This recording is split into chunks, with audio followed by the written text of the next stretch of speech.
ഇദ്ഹബ ഇലാ ബഗ്ദാദ്. ഓ സിനാനെ, നിങ്ങൾ ബഗ്ദാദിലേക്ക് ചെല്ലണം. ബഗ്ദാദിൽ വലിയൊരു മഹാനുണ്ട്. വഅസ്ലിം അലാ യദി ശൈഖ് അബ്ദുൽ ഖാദിർ. ശൈഖ് അബ്ദുൽ ഖാദിറിന്റെ അടുക്കൽ പോയി ഇസ്ലാം മതം സ്വീകരിച്ചോളൂ. കാരണം ഫഇന്നഹു ഖൈറു അഹ്ലിൽ അർളി ഫീ ഹാദൽ വഖ്തി. ഈ കാലത്ത് ഇത്രയും മഹത്വമുള്ള വേറെ ഒരാൾ ഭൂലോകത്തില്ലല്ലോ. ശൈഖ് ജീലാനി തങ്ങളെക്കുറിച്ച് ഈസാ നബി അലൈഹിസ്സലാം സ്വപ്നത്തിൽ എനിക്ക് പഠിപ്പിച്ചു തന്നു. അങ്ങനെയാ ഞാൻ ശൈഖ് ജീലാനിയുടെ അടുക്കലേക്ക് എത്തിയത്.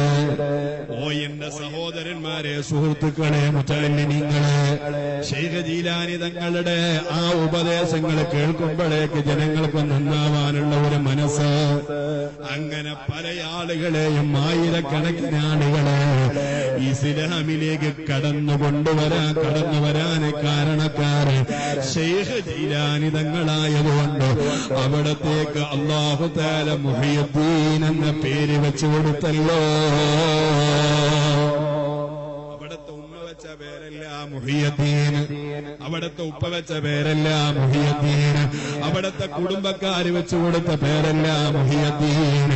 നേരെ മറിച്ച് അല്ലാഹു തആല കറാമത്തിലൂടെ, അല്ലാഹുവിന്റെ ഔദാര്യമെന്നോട് ശൈഖ് ജീലാനി തങ്ങൾക്ക് സമ്മാനിച്ച പേരാ ബഹുമാനപ്പെട്ട മുഹിയുദ്ദീൻ ശൈഖ് റളിയല്ലാഹു അൻഹു. ശൈഖ് ജീലാനി തങ്ങൾ ഒന്നിനും കൊള്ളൂല്ല. ശൈഖ് ജീലാനി തങ്ങൾ വലിയ മഹാനൊന്നുമല്ല. അദ്ദേഹം പല വിഷയങ്ങളിലും തെറ്റുപറ്റിയവരാണ് എന്ന് പറയുന്ന നമ്മുടെ നാട്ടിലുള്ള മുജാഹിദുകളോ, നമ്മുടെ നാട്ടിലുള്ള തബ്ലീഗുകാരോ, നമ്മുടെ നാട്ടിലുള്ള എല്ലാ വിഘടനവാദികളോ, അവരെല്ലാം ശൈഖ് ജീലാനി തങ്ങളെ കറാമത്ത് നിഷേധിച്ചാലോ അവരെ വാഗൊണ്ടെല്ലാം ഉച്ചരിക്കുന്ന ഒരു പേര് മുഹിയുദ്ദീൻ എന്ന പേരല്ലയോ. അത് തന്നെയാ ശൈഖ് ജീലാനി തങ്ങളെ ഏറ്റവും വലിയ കറാമത്ത്. ശൈഖ് ജീലാനി തങ്ങളെ കറാമത്ത് നിഷേധിക്കുന്നവര് പോലും ജീലാനി തങ്ങളെ വിളിക്കുന്ന പേര് മുഹിയുദ്ദീൻ എന്നാണ്. അത് കറാമത്തിലൂടെ കിട്ടിയ പേരാ. അതൊന്നും ഞാൻ വിശദീകരിക്കുന്നില്ല. അന്ത ഹഖം മുഹിയുദ്ദീനി അന്ത കുതുബും ബില്ലഖീനി അന്ത ഗൗസുൽ കുല്ലഹീനി ഖദ് ഫാന അന്നാ ഹനീനാ അല്ലാഹ് അല്ലാഹ് റബ്ബുനല്ലാഹ്.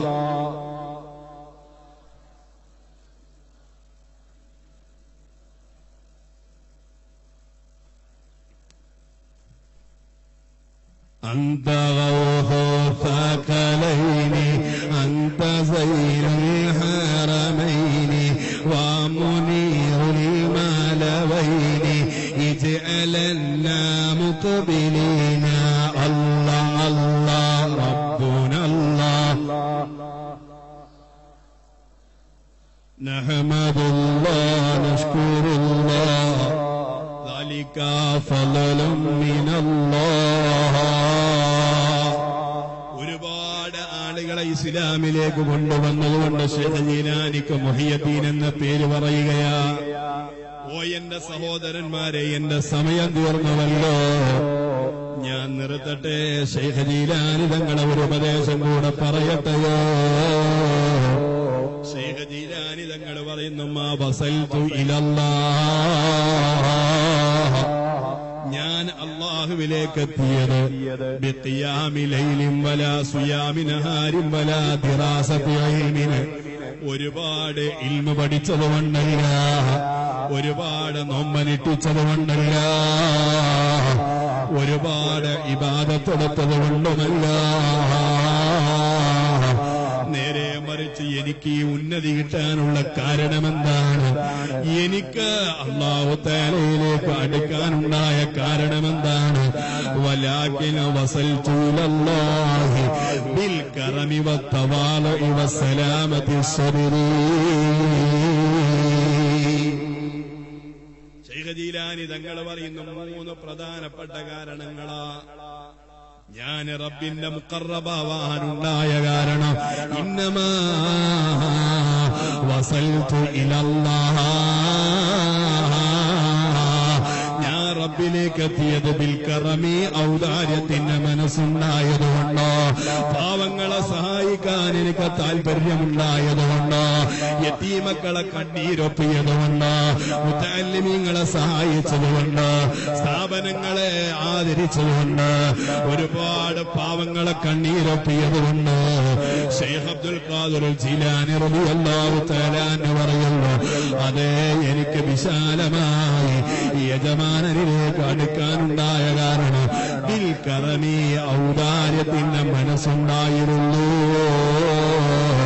രണ്ടാമത് പറയുന്നു വത്തവാദഹി, എനിക്ക് എത്ര എവിടെ തന്നെ ഉയർച്ച കിട്ടിയാലോ, ഔലിയാക്കളെ നേതാവായാലോ, എനിക്ക് പല കറാമത്തുകൾ എന്റെ ജീവിതത്തിൽ പ്രകടമായാലോ എന്റെ മനസ്സിൽ അഹങ്കാരം വരാറില്ലല്ലോ. താഴ്മയുടെ മനസ്സായി എനിക്കുള്ളത്. ഞാൻ റബ്ബിന്റെ ഒരു സാധാരണ അടിമയാണെന്ന ബോധോ, ഞാനൊന്നും കൊള്ളാത്തവനെന്ന ബോധോ, ഇതാ എന്റെ ജീവിതത്തിലുണ്ടായ രണ്ടാമത്തെ പ്ലസ് പോയിന്റ്. മൂന്നാമതോ വസ്സലാമത്തി സ്വദിരി, എന്റെ മനസ്സിൽ ഒരാളോടും അസൂയയില്ലല്ലോ, ഒരാളോടും കുനിപ്പില്ലല്ലോ, ഒരാളോടും ദേഷ്യമില്ലല്ലോ, ഒരാളോടും വെറുപ്പില്ലല്ലോ. എന്റെ മനസ്സിലുള്ള മുഴുവൻ കറകളും നീക്കിയിട്ട് ലോലമായ മനസ്സിന്റെ ഉടമയാണ് ഞാൻ. വസ്സലാമത്തി സ്വദിരി, നിഷ്കളങ്ക മനസ്സ്, കേടുപാടുകളില്ലാത്ത മനസ്സ്, ഈ മൂന്ന് കാര്യം കൊണ്ടാ ഞാൻ റബ്ബിലേക്ക് എത്തിയത് എന്ന് ബഹുമാനപ്പെട്ട ശൈഖ് അബ്ദുൽ ഖാദിർ ജീലാനി. ശൈഖ് അബ്ദുൽ ഖാദിർ ജീലാനി റളിയല്ലാഹു തആല അൻഹു പറയുകയാണ്, ഓ എന്റെ മുതഅല്ലിമീങ്ങളെ, രക്ഷിതാക്കളെ, ഒരുപാട് കാലം ഇബാദത്തെടുക്കാൻ നമ്മളെ കൊണ്ട് കഴിയണമെന്നില്ല. പക്ഷേ ശൈഖ് ജീലാനി തങ്ങൾ പറഞ്ഞ ഈ മൂന്ന് കാരണങ്ങളും നമ്മുടെ ജീവിതത്തിൽ നമുക്ക് നിർവഹിക്കാലോ. അല്ലാഹുവേ, നീ തൗഫീഖ് നൽകണേ റഹ്മാനെ. ഞങ്ങളെ മനസ്സ് അഹങ്കാരത്തിന്റെ മനസ്സാക്കല്ലേ അല്ലാഹ്. പാവങ്ങളെ കാണാനുള്ള കണ്ണ് വേണം, യതീമക്കളെ സഹായിക്കാനുള്ള ബോധം വേണം, അഗതികൾക്ക് അത്താണിയവണമെന്ന ചിന്ത വേണം, മുതഅല്ലിമീങ്ങൾക്ക് ഭക്ഷണം കൊടുക്കണമെന്ന ബോധം വേണം. ഞാൻ എന്റെ രക്ഷിതാക്കളോട് പറയട്ടെ, ഏത് മജ്‌ലിസിൽ പോയാലും നിങ്ങൾ സംഭാവന കൊടുക്കുന്നവരായിരിക്കും. ആ സംഭാവന കൊടുക്കുന്നത് നിങ്ങൾ നിർത്തിക്കളയണ്ട കേട്ടോ. ഇവിടെ നമ്മളെ പഠിപ്പിച്ചു വലുതാക്കിയ ഒരുപാട് ആലിമീങ്ങളുണ്ട്. അവരെല്ലാം വിവിധ മേഖലകളിൽ ദർസ് നടത്തുന്നവർ, ദീനീ ദഅവക്ക് നേതൃത്വം നൽകുന്നവർ, പല വേദികളിലും പ്രഭാഷണം നടത്തുന്നവർ. അവര് പറയുന്ന ഇൽമിന്റെ എല്ലാ ഒരു തവാബ് ഭക്ഷണം കൊടുത്തവർക്കല്ല കൊടുക്കുകയാണ്. അല്ലാഹു നമുക്കതിന് തൗഫീഖ് നൽകുമാറാകട്ടെ. അല്ലാഹുവേ, നീ തൗഫീഖ് നൽകണേ അല്ലാഹ്. മാത്രമാണോ ആ കുട്ടികളെ പഠിച്ചു, പിന്നീടുള്ള ആളുകൾക്ക് അത് പഠിപ്പിച്ചു കൊടുത്തു, അത് കഴിഞ്ഞാൽ അടുത്ത തലമുറകൾക്ക് പഠിപ്പിച്ചു കൊടുത്തു. ഇങ്ങനെ തലമുറകളായി അവര് പഠിച്ചെടുത്ത ഇൽമുകൾ ഖിയാമത്ത് നാൾ വരെ ഈ ലോകത്ത് പ്രചരിക്കുമ്പോൾ നമ്മുടെ ഖാദിസിയൊക്കെ തറക്കല്ലിട്ടത് മുതല്, അതിന് ഭൂമി വാങ്ങിയത് മുതല്, അതിന്റെ ബിൽഡിങ്ങുകൾ പൊന്തിയത് മുതല്, ഇക്കാലം അത്രയും ഇവിടെ പഠിച്ചു വളർന്ന മുതഅല്ലിമീങ്ങളും പഠിക്കുന്നവരും എത്ര ആളുകളാണോ ഭക്ഷണം കൊടുത്തത്, എത്ര ആളുകളാണോ കാശ് കൈമാറിയത്, എത്ര ആളുകളാണോ സംഭാവനകൾ കൊടുത്തത്, അവർക്കെല്ലാം ഖബറിൽ ചെന്നാലും ഇതിന്റെ സവാബ് ലഭിക്കുകയല്ലയോ. ബഹുമാനപ്പെട്ട ഹൈദർ ഉസ്താദ് ദർസിൽ പഠിച്ചൊരു കാലമുണ്ടായിരുന്നു. ആ ഉസ്താദ് പഠിച്ചു വളർന്നു, വലിയ ആലിമീങ്ങളെ കൂട്ടത്തിലായി. പിന്നീട് ഒരുപാട് ശിഷ്യന്മാരെ വാർത്തെടുത്തു, അവർക്ക് ശിഷ്യന്മാരായി, ശിഷ്യന്മാർക്ക് ശിഷ്യന്മാരായി. ഇങ്ങനെ അവര് പഠിച്ചെടുത്തത് മറ്റുള്ളവർക്ക് കൈമാറിയതിന്റെ എല്ലാം പ്രതിഫലം അവർക്ക് ഭക്ഷണം കൊടുത്ത വീട്ടുകാർക്ക് ലഭിക്കുകയല്ലയോ. അല്ലാഹുവേ, ഞങ്ങളെ ഉസ്താദിനെ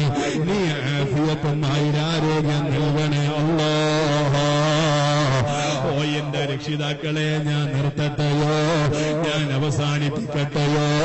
ബഹുമാനപ്പെട്ട റബീഉൽ അവ്വലില് ശൈഖ് ജീലാനി അനുസ്മരിക്കുമ്പോ, താജുൽ ഉലമയെ അനുസ്മരിക്കുമ്പോ, ബഹുമാനപ്പെട്ട നൂറുൽ ഉലമയെ അനുസ്മരിക്കുമ്പോ, ദാരിമി ഉസ്താദിനെ അനുസ്മരിക്കുമ്പോ, നെയ്ലി കുത്തുസ്താദിനെ അനുസ്മരിക്കുമ്പോ, ഇപ്പടിതാ ബഹുമാനപ്പെട്ട വൈലത്തൂർ തങ്ങളുപ്പാപ്പയെ അനുസ്മരിക്കുമ്പോ,